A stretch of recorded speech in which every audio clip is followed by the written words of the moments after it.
So everything gets captured on the chart and it is shown to us through price action, and that is what we read on the charts finally. तो chart में जो अपन read करते हैं, price action जो read करते हैं, वो सबका कैप्चर होगा. But then lots of problems which led to a we can say an accident in Indigo stock. ठीक है, बट अभी थोड़ा रिकवरी, अभी ये सब बातें हो रही है. दूसरी बात क्या हो गई, IPO hit a new highs for the year. IPOs तो धड़ाधड़ आते ही जा रहे हैं. We have reached an all-time new high, $26 billion. That is the figure which has come till date. आज मॉर्निंग के पेपर में थी, $26 billion बेच चुके हैं ये साल में, 2025 में, which is a awful lot of money. So what is the best way to doing? We make plans, but when the plans agree with what the market plans for itself, that is the only time you will make money. देखो market जो है वो तो करेगा ही. It is up to us to change the way we are approaching the market.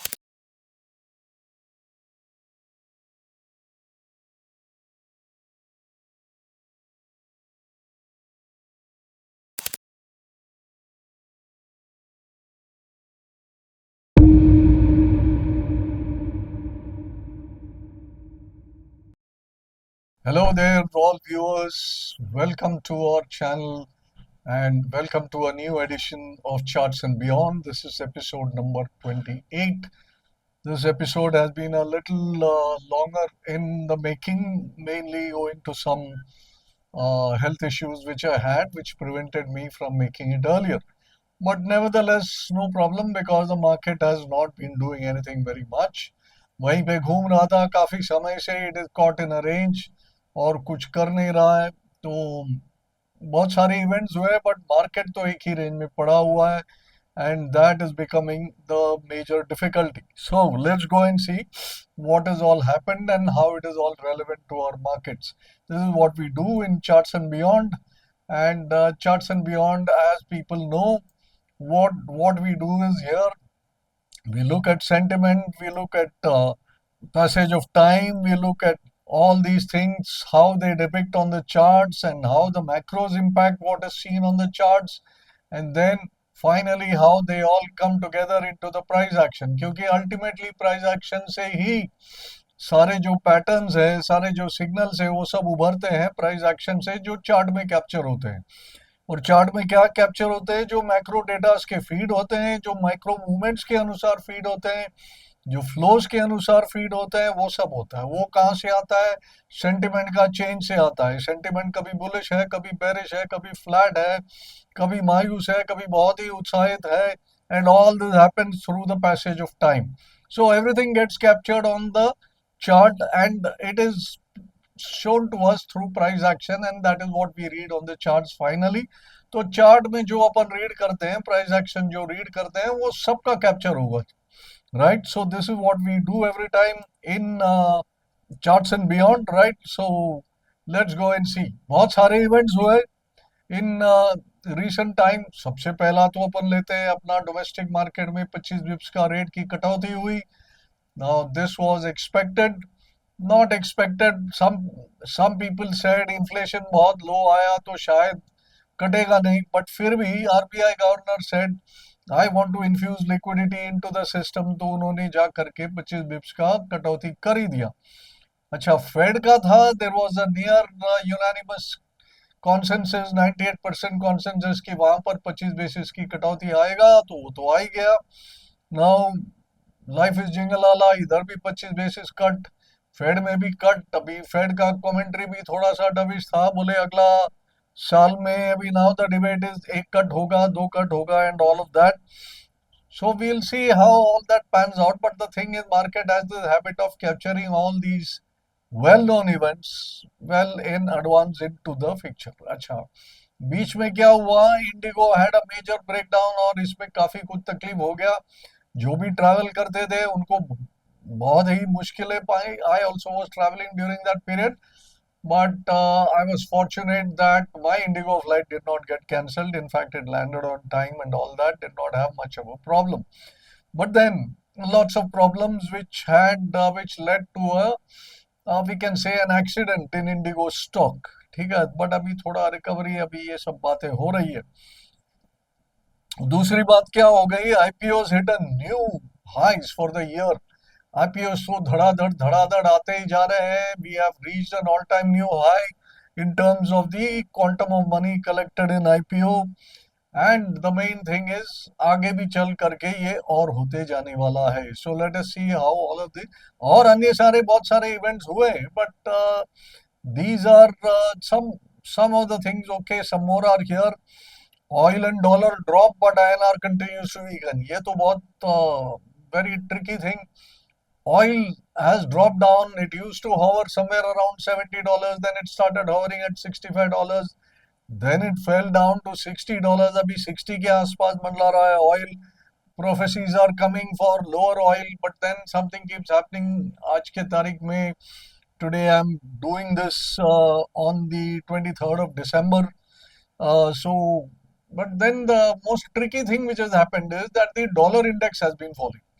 Dollar index has been falling while the rupee is becoming weak. ये तो कोई विचित्र चीज हो गया, क्योंकि इसके पहले ऐसा कुछ हुआ नहीं था। डॉलर इंडेक्स जब भी वीकन होता था तो रूपी आइदर स्टैग्नेट करता था या रूपी अप्रिशिएट करता था। बट अभी ये भी एक नई बात है। So lots of new things, new learnings which are all happening.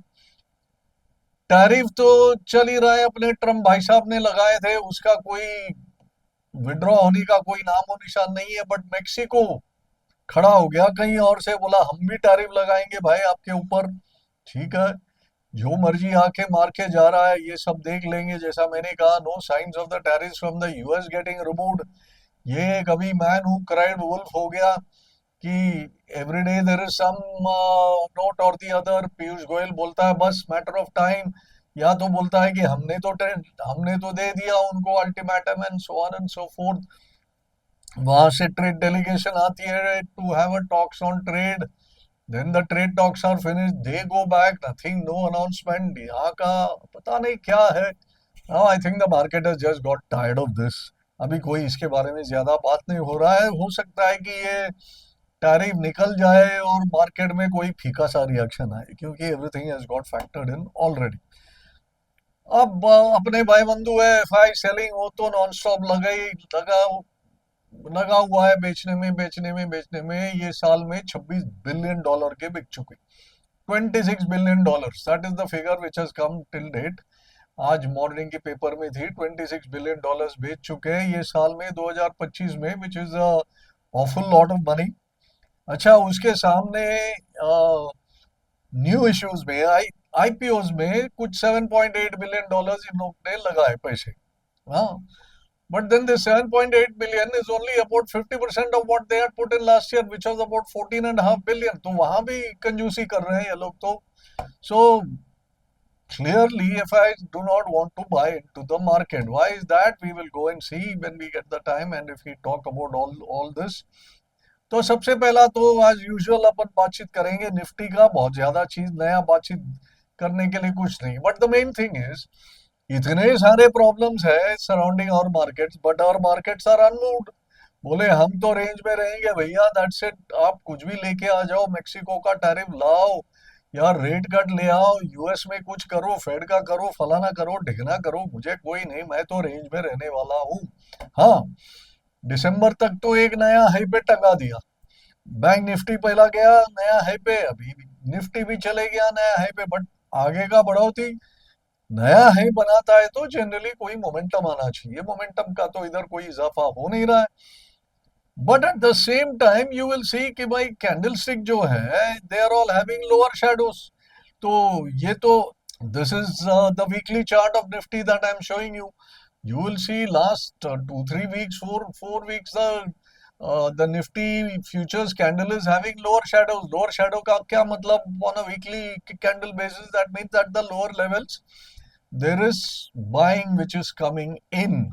So if buying is coming in despite all these problems that which we are seeing, then that means people are not afraid of all the bad news. But why are they not looking at the good news? नहीं, 25 basis rate की कटौती आई, Fed में कटौती आई, money available in the market is greater. So there has to be some reasons. Perhaps if we get the time today, we will look at those reasons also. But market यूं ही कुछ नहीं करता है. Market is not doing something which we expect it to do. then there is a reason behind it. अपने को चाहे मालूम नहीं पड़े, that does not mean that the market will do what we want to do. ठीक है, तो हम लोग plans तो बनाते हैं, then the market does what it wants. So what is the best way to doing? We make plans, but when the plans agree with what the market plans for itself, that is the only time you will make money. तो अपना plan भी बनाए जरूर. That is why we have charts, and that is why we have shows like Charts and Beyond. That is why I am sharing some thoughts with you so that you can make your plans. But ultimately, everything depends upon what the market does. Because what the market does and what the prices show are the final arbiter. ठीक है, उसके अनुसार अपने को आगे का action लेना है. If markets are unmoved and remaining in a range, so what is the best thing to do? Market ने खुद बोल दिया नीचे लोअर शैडो दिखा रहा हूँ भैया, एक ही काम करना, B buyers on dips.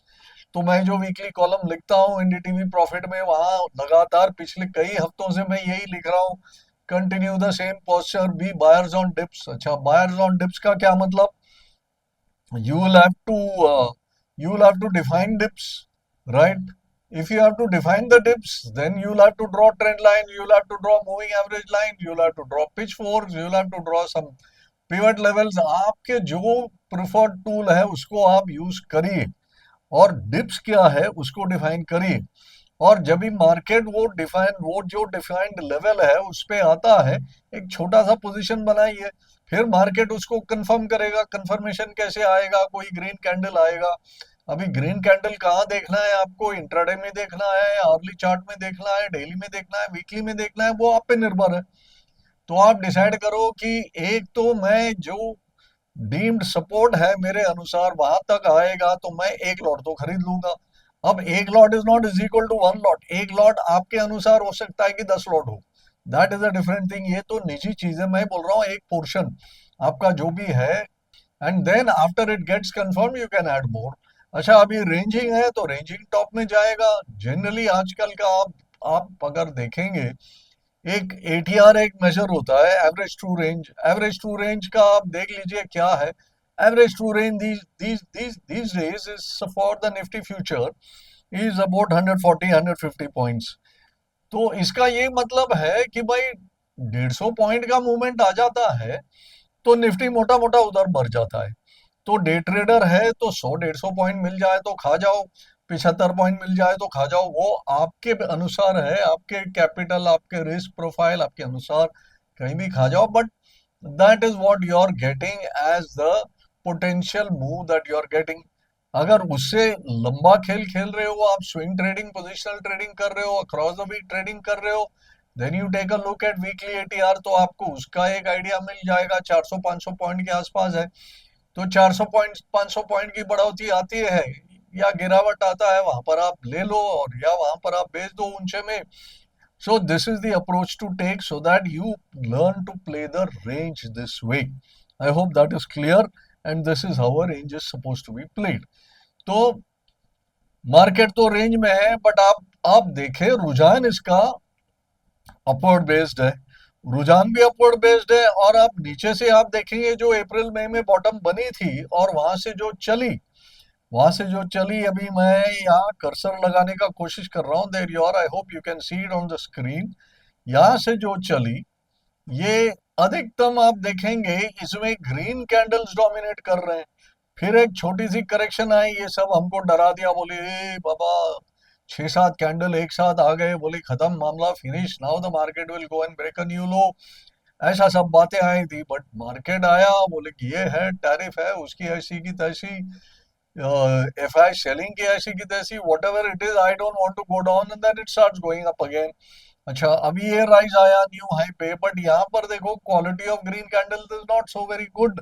particularly when you come here there are more small body candle. मतलब बहुत अनसर्टन लेवल का मूवमेंट हो रहा है, कोई ऐसा ठोस पोजीशन लेके काम नहीं कर रहा है, सब लोग डर डर के काम कर रहे हैं.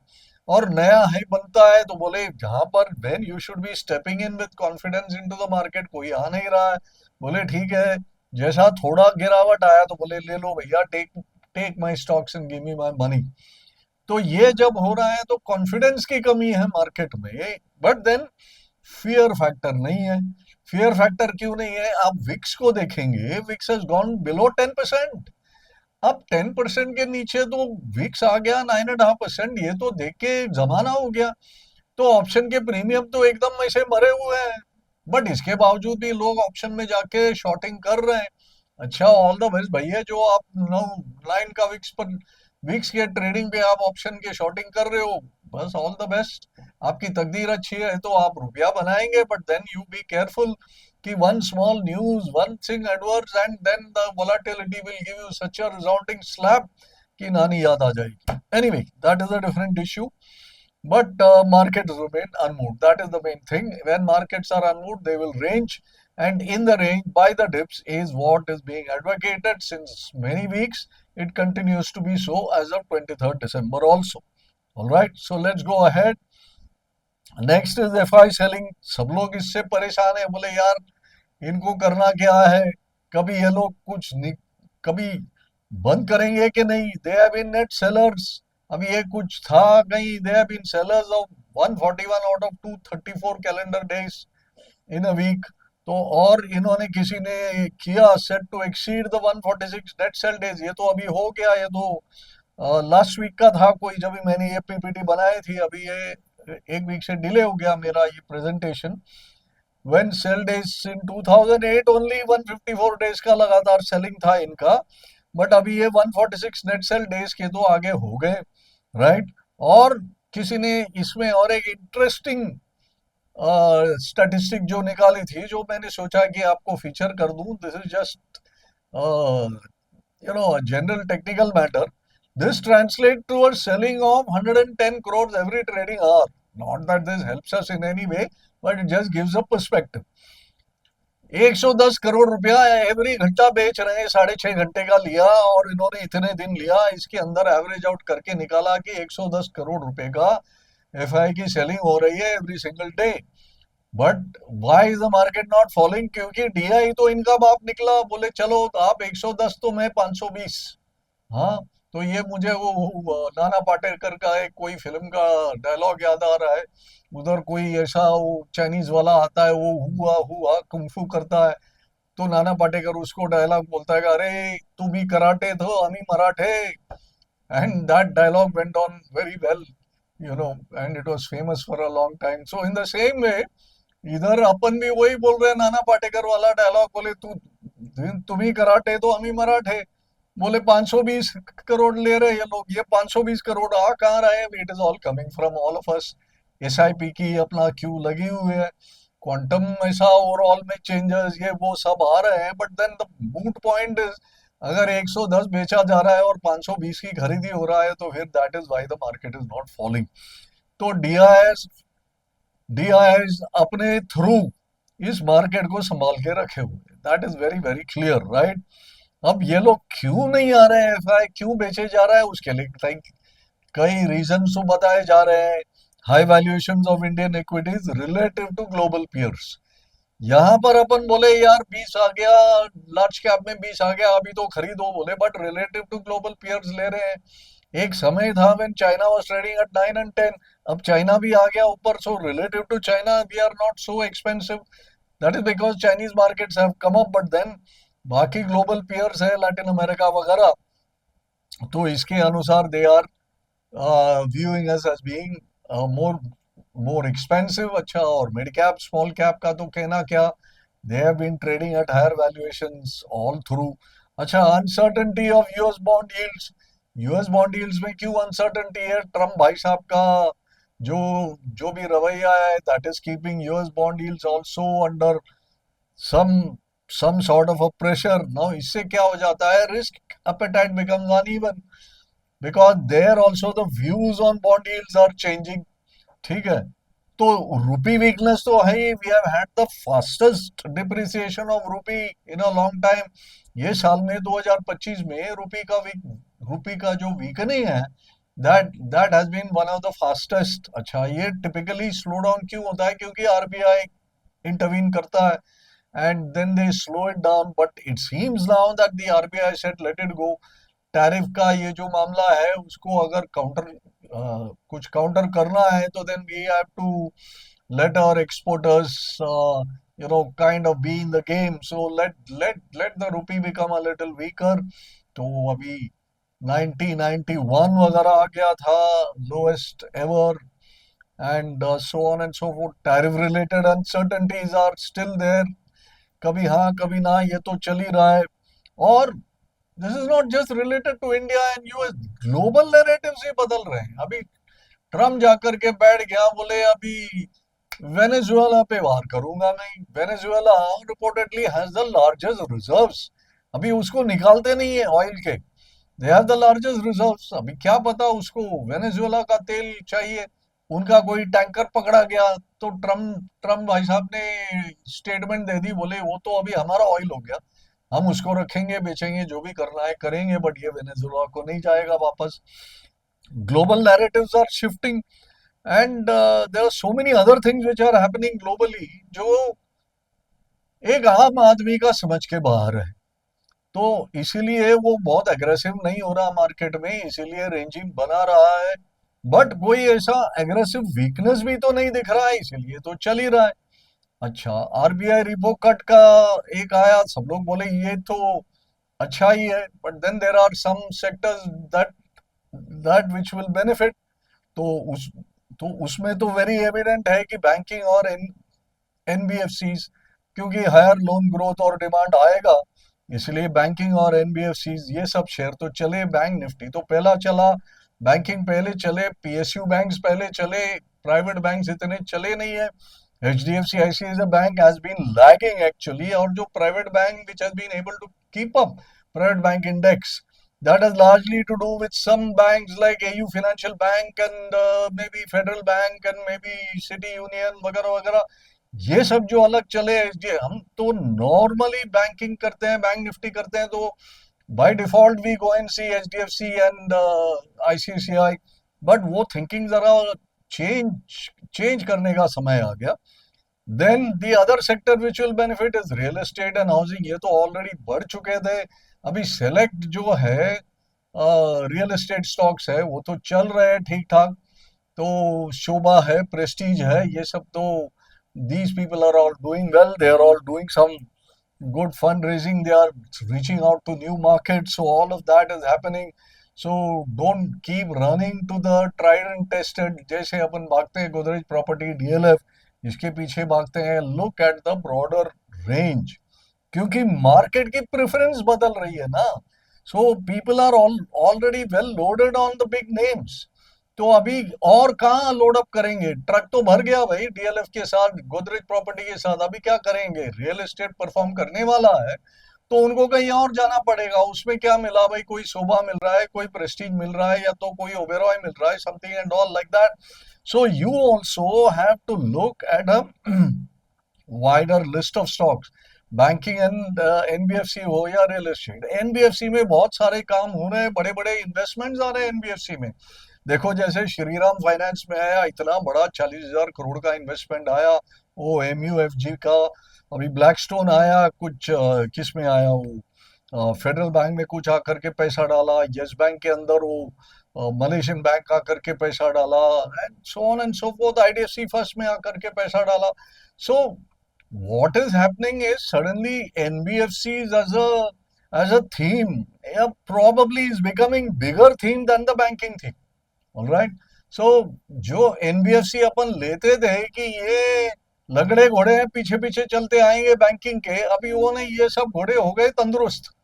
Now you have to start seeing what is the position where all this funding has happened. ये जो चार नेम मैंने आपको बताया, यहाँ पर सब जबरदस्त new money has come. When new money gets infused, new capital comes, the leveraging impact takes place. अगर 40,000 करोड़ आया तो that translates into some 200,000 crores or 300,000 crores, 4-5 times का leverage हो जाता है lending का, and that gives lot of power to these NBFCs to become strong players in the market. So NBFCs is another thing which is going to change. तो बहुत सारे changes हो रहे हैं, तो अपने को अभी पुराने नजरों से मार्केट को देखना नहीं है. This is my main message to you. And then you have automobile, consumer durables. ये तो जीएसटी कट के वजह से तो बहुत जबरदस्त इसमें चेंज आ गए. तो आपने देखा सब लोग ने पोस्टपोन किया। तो फिर बीच में वो अपनी क्या बोलते हैं, ये फेस्टिवल सीजन आए, उसमें जा करके जबरदस्त खरीदी आए। Vehicles were flying off the shelf left right and centre. मैंने भी जाके एक नया गाड़ी खरीद लिया for for my family. Postpone करते ही गया। मैंने बोला ठीक है, अभी जीएसटी कट हो गया तो जीएसटी में सेविंग हो गया, और वाकई सेविंग हो गया। जो चीज करना था वो मैं सेविंग कर लिया। It was good and my car came in cheaper, so I am happy and I went and spend like that. Hundreds of people went. Maruti के शोरूम में जाओ तो ऐसा लग रहा था कि यार यहाँ पर कोई सेल लगा हुआ है, और वाकई सेल लगा हुआ था। क्योंकि जीएसटी कट के बाद और जो भी बेनिफिट्स ये लोग दे रहे थे उसमें this really boosted thing. This is not moved so much into consumer durables yet, और वहां पर अभी आना बाकी है। उसका भी we are getting an idea that this is happening across, and going forward this is what we will have to look at, right? So infrastructure and capital goods, this will also lower cost for major projects because of interest rate cuts। ये तो होगा, but इसमें problem क्या है, government capex तो कर रही है, और गवर्नमेंट ने ये सब इनिशिएटिव किया है कि भाई प्राइवेट सेक्टर वाले स्टेप अप करो और कैपेक्स करनी शुरू करो। Unfortunately private sector capex has remained at the same, they did some 8-9% and they are still at 8-9%। तो ये क्यों इतना अनसर्टन है, क्यों इतना बैकफुट पे खेल रहे हैं? उनका वजह तो होगा, they will say point A point B point C, but then government is expecting private sector to step up. और ये जो सिलसिला है, इसके अंदर एक और एंटिसिपेशन हो गया इधर कि if the cut is already priced in, the market reaction में be muted, and that is what happened. This 25 basis cut was already priced into the market, इसीलिए मार्केट में भी एक दिन गैप से खुला बड़ा, और फिर उसके बाद तो कोई इतना बड़ा विशेष मूवमेंट तो आया नहीं, नेगेटिव तो नहीं हुआ। सो it has remained muted, right? So that is one of the things. A rate cut signals growth support, boosting overall risk appetite, right? This is what a rate cut should do. So the market sentiment should improve. ये market sentiment improve हुआ है, but अपने portfolio इतने पिटे हुए हैं कि ये वो लेवल तक इंप्रूव नहीं हो रहा है जो होना चाहिए था विद रेट कट। और जब वो पोर्टफोलियो अपने घटने लगेंगे या थोड़ा सुधरने लगेंगे, ये मार्केट सेंटिमेंट काफी तेजी से दौड़ते जाएगा, because a rate cut definitely signals growth support, and that is what the government is providing here, right?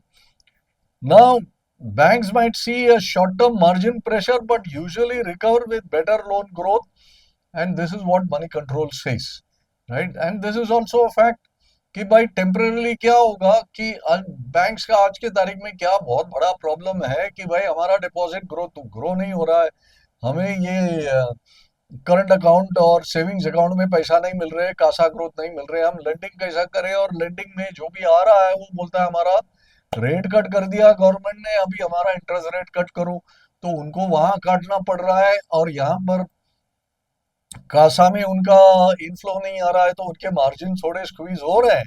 But recovery वहां पर भी दिखेगी आगे चल के, ऐसा मनी कंट्रोल की उम्मीद है, and I would tend to agree, इसलिए मैंने ये पॉइंट को यहाँ फीचर किया है। And this recovery is what one should look for, and that will happen going into the future, and that is something good for the market. मुझे लगता है कि market is also anticipating this, and it is waiting for all this to happen, and that is when you will see a clear cut upside breakout, and there may be a good run। अच्छा, ये Fed rate से क्या होगा? Fed rate में कुछ positive होगा, कुछ negative होगा। पॉजिटिव क्या हो सकता है कि there could be FI inflows, अभी तक तो दिखे नहीं, पिछले 2-4 दिनों से कुछ बाइंग बाइंग आया है। लोअर यूएस यील्ड्स हो जाता है, क्योंकि वहां रेट कट होता है तो वहां का यूएस यील्ड तो कम हो जाता है। अब इसके कारण हो सकता है कि Indian assets become more attractive. आज तक तो हुए नहीं है, but if Indian assets become more attractive, foreign capital can come in, and it can come in into both equities and debt. अभी दोनों हुए नहीं है, बट होने की उम्मीद है, because most recently the FIs have turn some buyers. अभी this has been only for some 3-4 days and smaller figures. थोड़े इंडेक्स फ्यूचर कट किए, थोड़े कैश में बाइंग हुए, we need to see substantially more.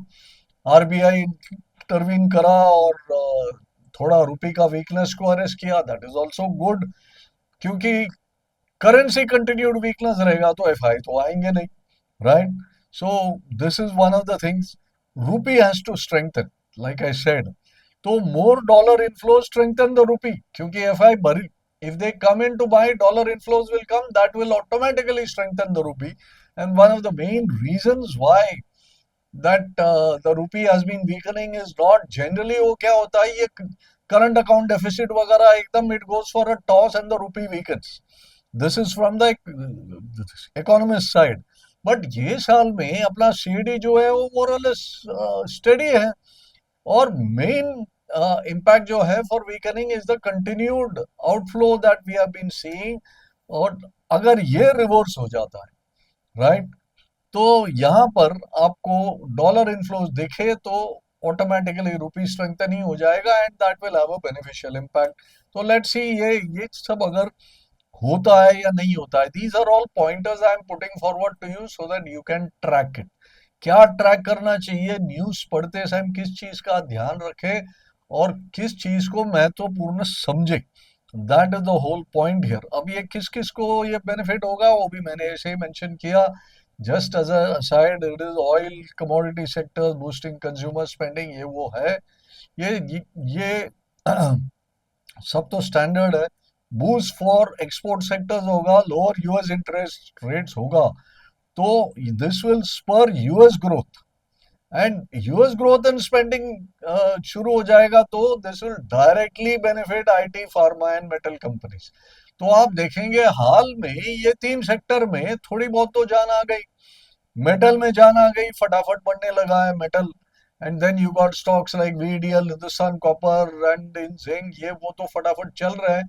Steel has its set of problems because उनके कुछ iron ore के तकलीफ है, कुछ एंटी डंपिंग ड्यूटीज के तकलीफ है, ये सब के कारण थोड़े Tata steel, Jindal steel, SAIL, ये वगैरह थोड़ा सा स्लो है, बट आयरन ओर वाले चल रहे हैं, then it's a mix bag again. So you have to look at, like I said, for the other sectors, you have to look at across other sets of things, and then lower borrowing costs can signal the RBI to cut further rates। अच्छा, ये तो already anticipated है कि भाई फरवरी में शायद cut आएगा, नहीं आएगा एक और round, but we don't know. अगर आरबीआई और कट करती है, बट इन्फ्लेशन अगर एकदम ये 0.2% पे रहेगा, क्योंकि फूड इन्फ्लेशन इज डाउन, तो शायद हो सकता है कि फरवरी में कटौती नहीं आए। But then, if US interest rates and all turn down, and then all those favorable things happen, RBI might take a decision to increase liquidity here and make sectors like realty and banking and auto more attractive. तो ये सब pointers to the future, कहाँ अपना नजर रखना है, कहाँ अपना ध्यान रखना। This is what is the thing. IT and metals in particular, I am signaling out benefit from increased global demand and a stronger rupee। ये अगर हो जाता है फेड रेट के कारण, तो आईटी और मेटल्स में भैया अच्छा खासा मूवमेंट आने का उम्मीद है, इसका ध्यान रखें। Banking and realty will be next, because we can then see increased activity due to lower domestic rates and better investment sentiment। तो ये भी अपन ध्यान रखेंगे। ये सब कहाँ दिखेगा, आप सेक्टर इंडाइसेस पे ध्यान रखिए। You keep track of all this sector indices, IT index, metals index, banking index, realty index, ये सारे indices अपने पास अवेलेबल है। इनके चार्ट्स को देखते रहिए, इनमें ब्रेकआउट होता है, support revival from the support zone, ये सब अगर हो रहा है तो then at the macro levels also you can conclude कि भाई favorable things are happening। So all these are macro impacts which I am telling you, which will show up on the charts of the relevant sector index, and then finally ये सब sector indices में ये सब relevancy आएगा, तो it will show up also on the main Nifty and Bank Nifty and Sensex and what not। So everything is linked, ठीक है, nothing is happening in isolation। That is my point which I want to bring in। So stronger रूपी, तो आपको रूपी dollar का chart देखते रहने हैं, you have to see the yield in India, ये सब भी देखते रहना है भाई साहब। रुपया ऐसे ही नहीं बनता है कि किसी का टिप दे दिया, आपने जाके खरीद लिया, 2 रुपया बना लिया, ठीक है, छुट्टे पैसे हो जाएंगे। वेल्थ कहाँ से बनेगा, वेल्थ बनाना है तो you have to become more aware. You have to keep things in mind and you got to expand your thinking and look at what is relevant. All the things which are happening around you are relevant. और अभी जो players है market में सब बड़े बड़े सब धुरंधर players आ गए भाई. They are not your चंगू मंगूस, your neighbors and all that. They are big fish at play, big amount of money at play. तो उसके अंदर अपन घुस के अपना कैसा पैसा बनाए और अपना रुपया बचा के कैसा रखे, वो अपना सबसे बड़ी जिम्मा है, right? So I trust it is all clear about how these are going to have liquidity tailwind can happen. It's a boost from global cash, not necessarily a fundamental reset, requiring smart stock selection. This is what I've been trying to say. Sector का पहला बात किया, यहाँ से smart stock selection करना जरूरी है, क्योंकि मैंने कहा the tried and tested leaders may perform may not perform, but जहां पर many other set of stocks are already performing, तो वो आप देखते रहिए. Initial market tips can occur if the Fed stone narrative is cautious, right? वो तो था नहीं, it was actually dovish, but markets often recover as the news is observed. इधर तो थोड़ा सा डविश ही हो गया, तो डविश हो गया तो वापस बाउंस बैक हो गया, फिर फटाफट the Dow Nifty Nasdaq are back doing what they are doing. In essence, तो मैंने कहा Fed rate cut typically provides you a positive catalyst, which you can say is a liquidity for the Indian market. ये उसका net sum है. Indian markets में liquidity provide कर लिया तो मार्केट ऊपर रहता है, और that is what you are seeing on the main Nifty chart, and that is why it is not going down. But the actual impact depends on the accompanying commentary. वो जो Fed chairman बोलता है उसका अभी बदलने वाला है, पवल को निकालने वाला है, किसी और को लाएगा, वो फेवरेबल आदमी है एटसेट्रा, वो क्या कर रहा है, और ब्रॉडर इकोनॉमिक कंडीशंस, ये सब थोड़ा अपने को सेक्टर इंडाइसेस के जरिए देखना है, क्योंकि everything will play out through various stocks. Ultimately stocks are the vehicle, correct? उसी के जरिए तो प्ले आउट करना है. Which sectors sensitive to global cues? So metals are very sensitive to global cues, right? So some of the commodities are sensitive to global cues. Certain pharma companies are very sensitive to global cues, particularly America. कोई तो Latin America faced है, कोई Europe faced है, but majority of them are US faced. ऐसा आपको sensitivity आपको देख करके stock selection करना है. Like I said, not an easy job. तो आपको मदद लेना है, हम लोग बैठे हुए हैं. We are trying to service people to give you that kind of support. So हमारे साथ जुड़िएगा. अगर आप अभी तक न्यू ट्रेडर चैनल से जुड़ा नहीं है तो please जुड़िएगा. Like, share and comment on this video so that more and more people can know. And if you have liked the content so far, you can also comment on it saying what is it that you like by way of other content that you want me to produce. Okay? तो यहाँ पर एक problem हो गई कि ये सब हो गया, इम्पैक्ट ऑफ फेड रेट हो गया, अपना कट हो गया, बट क्या हो गया, अपने पोर्टफोलियो तो पिटे हुए.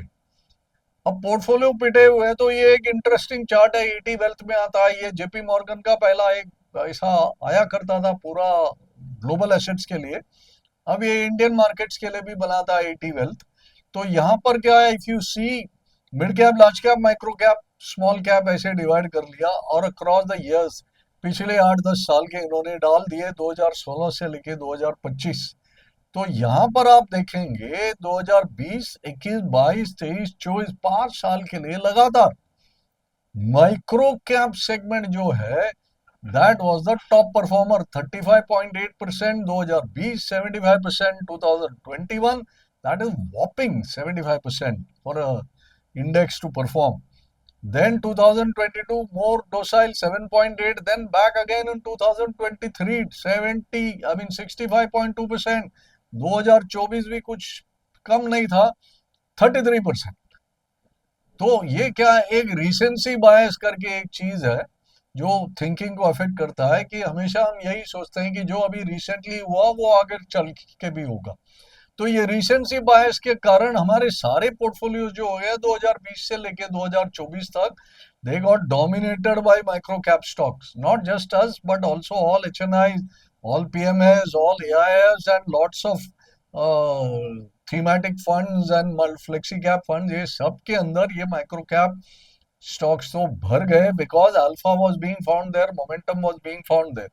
तो अभी जो गिरावट आई 20%, 30%, 40%, 50% जो पीटे हैं, और हमारे जो पोर्टफोलियोज अभी एकदम अंडर वाटर हो गए हैं, वो इसके कारण है कि ये लोग सब जो बड़े बड़े प्लेयर है उनका लिक्विडेशन हो रहा है, आपका खुद का भी लिक्विडेशन हो रहा है। मैंने बीच में एक और एपिसोड में आपको बताया था कि margin trading fund is going, MTF का जो है वो फिगर बढ़ते जा रहा है, and that figure goes up substantially when micro caps etc perform very well, so people pledge this, take more money, buy more stock। तो ये एक चक्कर चलते रहता है कब तक, जब तक ये जो अपना क्या बोलते हैं करूजल, इट स्टिल कीप्स रोटेटिंग। जब करूजल का रोटेशन बंद हो जाता है तो ये सब आटे में आ जाते हैं। So that is why now you are finding micro cap is the worst performer in 2025, it is minus 9.1%। और इसीलिए आपको इतना दुख हो रहा है क्योंकि आपके portfolio is composed of micro caps. उसके बाद देखिए स्मॉल कैप, ये 2025 की बात कर रहा हूं मैं, -6.6%। मिड कैप थोड़ा सा इज्जत रखा उसने, 4.8% प्लस में है। और सबसे बढ़िया परफॉर्मेंस कहां से आया, large cap 10.4%, nothing great, but relative to what we are holding, large caps are performing better क्योंकि money automatically moves from poor performers to better performers। तो क्लियरली मार्केट का जो प्रेफरेंस है वो शिफ्ट हो गया, वो लार्ज कैप की तरफ गया है। तो इसमें अपने को एक पॉइंट, बहुत इंपॉर्टेंट पॉइंट उभरता है, when micro cap and small cap etc are dominating, you know the main theme of the market will be finding alpha and finding momentum। ठीक है, ये दोनों ही मेन थीम होते हैं। वो एचएनआई हो, फैमिली ऑफिसर्स हो, या पीएमएस फंड मैनेजर्स हो, या जो भी हो, वो सारे यही थीम में खेलते हैं कि भाई find alpha and play momentum.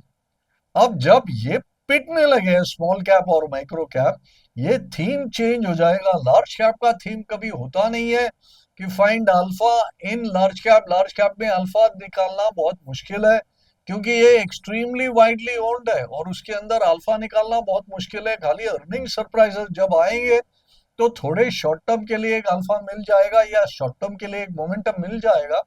ये सस्टेन्ड अल्फा और ये सस्टेन्ड मोमेंटम जो मिल रहा था आपको लगातार 2020 से लेके 24, 5 साल जो मिले, that is now a gone game. तो जो आप परसिस्ट कर रहे थे यही गेम में अभी भी खेलेंगे तो अभी भी अब आपको जा करके दिक्कत होगा। So it is time for you to change your game. अभी क्या गेम बनेगा वो तो अभी it is not evident yet, but सबको नया गेम सीखना पड़ेगा, नए रूल्स लाने पड़ेंगे। Will it be value investing, possible. Will it be growth investing, possible. But will momentum and alpha go away? No, they will not go away, but then they will become extremely selective. अब selective को कैसा करे, you will have to keep your eyes, ears and everything open to know, ear to the ground कि भाई news क्या है, और news flow के सामने मार्केट के रिस्पॉन्स क्या है। तो don't be disheartened that your portfolio is down, it is just market doing its normal shift. देखो मार्केट जो है वो तो करेगा ही, it is up to us to change the way we are approaching the market. अरे मेरा portfolio पिट रहा है, पिट रहा है, पिट रहा है, oh my God what should I do, अरे मैं तो मर गया। स्टॉप वेलिंग, कोई फायदा नहीं है। Start doing something. लॉस है तो लॉस बुक करो, चर्न ओवर करने का है तो करो। That is what you should do. My portfolio used to be entirely in that micro cap area. Now 80% of the portfolios that I advise and manage and it's now composed of large caps। अभी तो mid cap और small cap बहुत छोटे अंश है उसके अंदर। क्यों? जब मार्केट मुझे बोल रहा है कि ऐसा करो तो मैं दूसरा काम अगर करूंगा तो then what kind of analyst am I? I should do what the market is asking me to do. Likewise, I'm telling you that you should do what the market is asking you to do. इसमें बैठे नहीं रहो कि भाई मेरा भाव आएगा तो मैं बेचूंगा। That is the most stupidest thing that you can ever do. क्यों? आपको पता है कि आपका भाव आएगा? Has anybody told you? This is just a hope. ये होप में जीवित रहने में पॉइंट नहीं है। ऐसे बहुत लोग करते हैं। ठीक है, आप अगर उनमें से है तो ऑल द बेस्ट बोलता हूँ, इससे ज्यादा तुम्हें आपको कुछ और नहीं बोल सकता हूँ। But this is what the statistics and data are telling us. Data के अनुसार एनालिसिस करना चाहिए, कंक्लूजन लाना चाहिए और एक्शन लेना चाहिए, ठीक है। सो दैट वाज अबाउट और दिस। अब ये है large cap versus small cap. अभी इधर आप देख देख लीजिए, ये large cap versus small cap का एक रिलेटिव स्ट्रेंथ चार्ट है, और ये large cap divided by small cap है। तो ये चार्ट जब ही नीचे जा रहा है तो मतलब लार्ज कैप पिट रहे हैं। तो जैसे मैंने कहा 2020 से लेके 2024-25 तक, आधा ऑफ 2025 तक तो लार्ज कैप पिट रहे थे या परफॉर्म नहीं कर रहे थे। अब जाकर के देखो, this chart has started going up. This is what exactly I said using that plate which is shown, which I just showed you on the earlier slide. तो now this seems to have enough room. ये एक देखिए chart के अनुसार अपन reading करेंगे तो ये consolidation zone है, ये कंसोलिडेशन जोन है, तो ये 0.2 पे है और ये अभी कुछ 0.2526 है। मतलब एक 20% का मूव यहाँ से होने का गुंजाइश है। So if this is going to improve by 20%, then the amount of movement that you will get in relative stocks in the large cap can be decent. So pick out the large caps and concentrate there. Look at the good mid cap stock. Now INR का story है, ठीक है, अभी reserve bank आ गया और बोल दिया ठकाठक हम इसको सपोर्ट करेंगे। बट आप हिस्टोरिकली देखेंगे, ये मैंने 2007-8 से ये यूएस डॉलर रुपी का चार्ट मैंने लगाया, और दौड़ कितने का आता है, दौड़ मैंने लगाया, और पिछले रीसेंट वाले दौड़ देखें। Of course everything will have a base effect. Earlier it was 34%, 32% and 28%, क्योंकि वो बेस इफेक्ट के अनुसार जो वीकनिंग हुआ। फिर हुआ 18%, 15% एंड देन 18% अगेन। अभी कुछ 9-10% हुआ है, राइट। अब ये जो लास्ट राइज है, this is about 9 to 10 odd %। अब अगर ये एवरेज के अनुसार 18% तक जाए तो then you have the possibility कि the rupee could go to 100 and all that. This is not a forecast I am making, I am just taking some read out from history and saying don't be surprised if this happens. If the government allows it to weaken more, it may go there. I have no idea whether it will. मैं खाली एक possibility आपको hold out कर रहा हूँ, क्योंकि लोग सोचते हैं कि ये रुपी अपना वीक और हो गया तो कंट्री बर्बाद हो गया। नहीं भाई, this is got so many other dominoes which are going on within it, कि वो सब अपने समझ के बाहर है। बट हाँ, पोटेंशियल क्या है ये आप समझ के रखिए। अब हाल में क्या हुआ, 91 पॉइंट समथिंग गया, 9107, वहां से जोर से पिटा the dollar, and we came down to 89 point something, and we had sharp cracks. And when you have that sharp cracks, what temporarily for the time being it will get into a consolidation. तो मुझे लगता है ये INR में weaken over the longer term, if the RBI chooses not to defend it, and over the short term we may have some consolidation between 89 and 90, 90, 90 and a half, 91, wherever some consolidation may happen. This is what I think may happen to the rupee. अच्छा, रूपी week होते रहता है तो अपना market सुधरता नहीं है, तो that is also another point to keep in mind. Okay, so now we come to another important thing, which is this IPO mania. IPO mania तो बहुत जबरदस्त चल रहा है, लोग तो क्यू में खड़े रहते हैं। अभी एक देखिए, in just 5 years, I am taking 21 through 25, IPOs have raised more money than they have done in the previous 3 decades. 30 साल से अधिक तो 5 साल में ले लिए पैसे। तो सोचिए अभी कितना रुपया आ रहा है, ये सब आईपीओ में आएगा, फिर सेकेंडरी मार्केट में आएगा, फिर लोग इसको सेकेंडरी मार्केट में इसमें कामकाज करेंगे, और इसमें एसआईपी होगा एंड फलाना ढकना जो भी है, फंड्स खरीदेंगे and all that thing will happen. So there is more money coming into the market, market size keeps on increasing.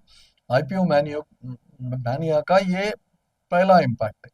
अब सेकेंड वाला क्या है, आईपीओ का ओरिजिनल क्या था इरादा, it was to raise money for the company, company का business raise करने के लिए ये आईपीओ डिजाइन किया हुआ था।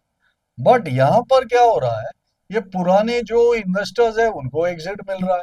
ये एग्जिट मिल रहा है कहाँ से, आप देखिए, there is a large component of offer for sale. ये ओएफएस का बड़ा जो कंपोनेंट रहता है, that means existing investors are getting an exit. There are a couple of IPOs which I saw which was almost completely OFS. मेरा सलाह ये है कि जहां पर completely OFS है या जहां large quantum of OFS है, उस IPO को आप अवॉइड करें। और जहां पैसा कंपनी में आ रहा है, कंपनी का बिजनेस के लिए आया है, भले वो उसका डेट रिडक्शन के लिए क्यों ना हो। और इसमें they are saying that IPOs originally were intended for doing capex and building businesses कि भाई चलो तो आप लोग से पैसा लेके मैं फैक्ट्री बांधूंगा, उसमें मैं प्लांट एंड मशीनरी लगाऊंगा ताकि प्रोडक्शन शुरू हो जाए, मैं रॉ मटेरियल खरीदूंगा और धंधा चालू हो जाए। बट अभी आप देख रहे only 19% of the proceeds have gone towards capex. इसका मतलब है कि यार जो पुराने इन्वेस्टर है उनको एग्जिट दिलाया, जो इनके डेट बेट थे उसको रिटायर कराया, तो प्रोमोटर्स आर बिकमिंग हेल्दी। ठीक है। So this is what is happening in IPO and the fact that IPO में रुपया नहीं बन रहे।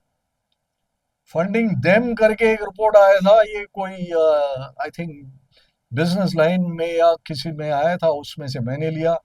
अब ये बहुत ही इंटरेस्टिंग टेबल है कि 2021 में नंबर ऑफ इश्यूज वेर 63, उसमें ऑफर फॉर सेल का परसेंटेज था 63%। अब ये बढ़ते गया 70, अभी भी 63% है, लेकिन नंबर ऑफ इश्यूज हो गए 93। और ये 43,000 करोड़ से ये हो गया अभी 57,000 करोड़। अभी ये इससे भी अधिक हो गया क्योंकि दिस वाज ओनली टिल 8 दिसंबर, अभी और भी आगे चल गया, ये 64,500 करोड़ से अधिक हो गया। और offer for sale is 63% of a much larger amount. तो ऑफर फॉर सेल में आप ओरिजिनल इन्वेस्टर को एग्जिट दे रहे हो। अच्छा, क्या ये इतना बुरी बात है? No, of course not, because those investors have put faith in some promoters and allowed them to build a company and come up. But जहां पर जो प्राइसिंग है आईपीओस के, इस पे थोड़ा ध्यान दिया जाए, where the valuation which has been created by merchant bankers are so particularly unfavorable कि you should not really be giving them your money, that you should see. So you should not end up funding those who are trying to exit, right? And then this is another data, 2021 से आप देखेंगे 44% of the companies are trading below issue price. मतलब पैसा तो नहीं बना if you held on, but if you just took the money and ran, you made some money, including in 2025। So IPO का story क्या है? जैसे अलॉटमेंट मिलता है पैसा लेके भागो, ये मैंने लास्ट टाइम या इसके पहले वाला चार्ट्स एंड बियॉन्ड में भी मैंने कहा। ओके, अभी दूसरा चीज है जो बहुत बड़ा न्यूज एलिमेंट में है, वो है गोल्ड। और गोल्ड में क्या है? बिग टाइम बाइंग हो रहा है। ये एक इंटरेस्टिंग चार्ट है, सेंट्रल बैंक का गोल्ड एक्यूमुलेशन। इसके बारे में मैंने पहले भी जिक्र किया हुआ है। Central bankers from 2022 have been increasing their buying. Gold purchases accelerate 2.5x from pre 2022 average, while dollar share hits the lowest। 2022 के बाद क्या हुआ है कि 2022 में ये सैंक्शन लगाया, तभी ये पूरा जब्त कर लिया रशिया का माल। तो रशिया का माल जब्त कर लिए तो पूरा वर्ल्ड में एक थोड़ा सा तहलका मच गया। बोले भाई अपना पैसा सेफ नहीं है तो अपना रुपया लेकर के गोल्ड में डालो। सेंट्रल बैंकों ने पूरा गोल्ड बाइंग शुरू कर दिए and that is still not ending. So gold buying is continuing in by central bank. तो गोल्ड की जो तेजी है that is not going to stop. Rally is persistent despite record prices which typically constrain institutional buying। मतलब ऊंचा भाव में तो इंस्टीट्यूशन खरीदेगा नहीं, वो पुल बैक में खरीदेगा। बट यहाँ तो स्पेकुलेटिव फ्रॉड को बढ़ा रहा है। Post 2022 accumulation of gold has become the asset of choice for sovereign seeking to insulate reserve value from geopolitical risk। ये जो रशिया, अमेरिका, यूक्रेन, ये सब जो चल रहा है गड़बड़, ये जियोपॉलिटिकल रिस्क में आ गया और वो सीधा सीधा रिफ्लेक्ट हो रहा है गोल्ड में। सो ये गोल्ड की जो तेजी आप देख रहे हैं वो ये फ्लैश इन द पैन नहीं है, ये यहाँ पर it is coming to stay. अब गोल्ड वर्सेस इक्विटीज, इसको आप देखिए। गोल्ड टू इक्विटीज का ये एक लॉन्ग टर्म चार्ट है। ये कोई इंक्रीमेंटम करके साइट था, वहां से लिया हुआ है मैंने ये चार्ट। और ये चार्ट बनाया gold gold market cap to US equity market cap. इतने long term chart US market से ही मिलते हैं, इंडियन मार्केट्स के नहीं मिलते हैं। We don't have such data. तो आप देखेंगे कि gold has been relative to equities, gold has been performing very well. Then after about 1980 का जो पीक बनाया था, उसके बाद gold relative to equity started falling because equity started to perform big time. अभी फिर से गोल्ड इधर आया और फिर गिर गया बिकॉज इक्विटी रिसेंटली ये आईटी बूम और ये एआई बूम वगैरह वगैरह करते करते ही आ गया। बट फिर आप देखेंगे यहाँ gold is tending to look up again. So possibly this gold boom is not yet over. तो गोल्ड में थोड़ा तेजी में रखिए, थोड़ा अलोकेशन गोल्ड में रखना जरूरी है। ये एक नया थिंकिंग अपने को लाना है। This is what I am saying. Gold ETF demand यहाँ पर हो रहा है क्योंकि गोल्ड में पार्टिसिपेट करना क्या है, ईटीएफ के जरिए। ये पॉइंट मैंने पहले भी बोला था पिछले चार्ट्स एंड बियॉन्ड में भी, कि 2025 में ईटीएफ्स की जो खरीदी हुई in India is more than 3 billion, and that was whatever happened 5 years before. So that means already people are putting a lot of money into gold ETFs in India, and I don't see this reducing. So the moral of the story is आप भी अपना थोड़ा percentage of money gold ETFs में रखिए। Gold ETF जो demand है, that is surge 200% इन अक्टूबर 2025। जब से वो गोल्ड में बड़ा तेजी आने लगा है, ईटीएफ्स में बड़ा तेजी आ गया है। This I have taken from Moneycontrol, who have reported from gem and jewellery export promotion council. So these are all authentic data. तो आप इधर देखेंगे तो ये सब 9,800, ये वो इधर सीधा 14,000 का 41,000। तो there's been a huge spurt, right? So gold is going to the moon। अच्छा, पीछे पीछे सिल्वर भी है, बट ये वीडियो तो बहुत लंबा हो चुका है ऑलरेडी। सिल्वर के बारे में सब मैं अगले टाइम आपसे बात करूंगा। यहाँ तक जुड़े रहने के लिए थैंक यू वेरी मच। मैं बहुत आभारी हूँ अगर आप यहाँ तक मेरे साथ टिके रहे। Like I said before, if you have not joined our channel till now, please join our channel. Please like and share this video. Tell your friends to watch it. Now, this is something that one announcement I am just from the new year, new resolution। ठीक है ना, नया साल आया तो resolution करना ही चाहिए ना। तो मैं चार्ट्स एंड बियॉन्ड का एक रेगुलरिटी करने वाला हूँ। So I will do charts and beyond at a 10 day interval. तो मतलब समझो 1 तारीख के आसपास, 10 तारीख के आसपास और 20 तारीख के आसपास। आगे पीछे एक आध दिन हो सकता है, depending upon news flow and all that. So around every 10 days, you will now get a new edition of Charts and Beyond starting from the next one. So until we meet again in the next one, please send us your comments. If you want me to cover anything specific, please put it in the commentary box. And thank you again once again being part of the new trader family.